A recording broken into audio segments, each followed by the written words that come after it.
Welcome. This is Neco year 2019 English Objective Past Question. Question number 48.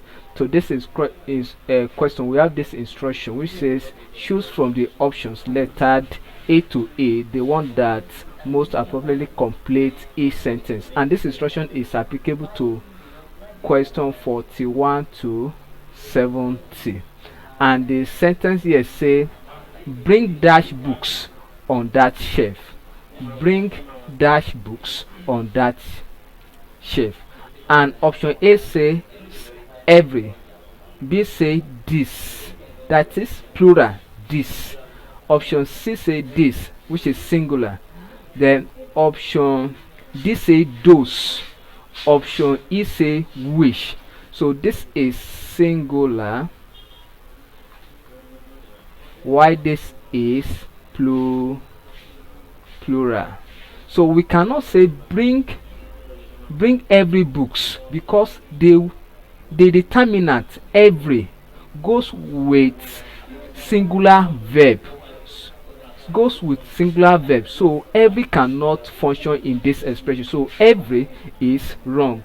Then option B, bring these books on that shelf. Why we cannot choose this plural, option B, to fit in this expression grammatically is because the expression entails a demonstrative pronoun that.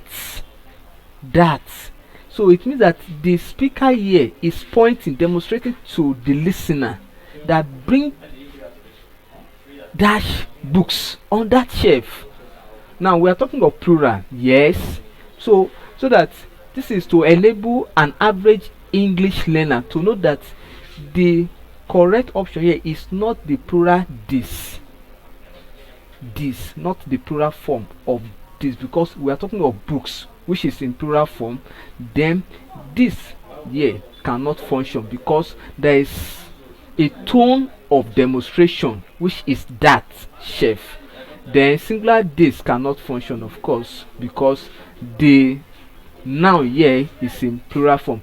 Then we cannot use which because the statement is not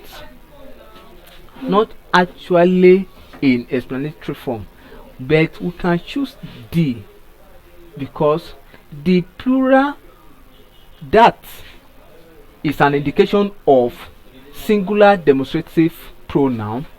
Then the plural of that is those. So that is singular, those is plural, and that is singular demonstrative pronoun, while those is plural demonstrative pronoun. So we can now say bring those books on that shelf. I hope you can see the expression bring those books on that shelf, because it is a demonstrative statement. So option D is correct. Thank you and God bless you. Kindly subscribe for more videos.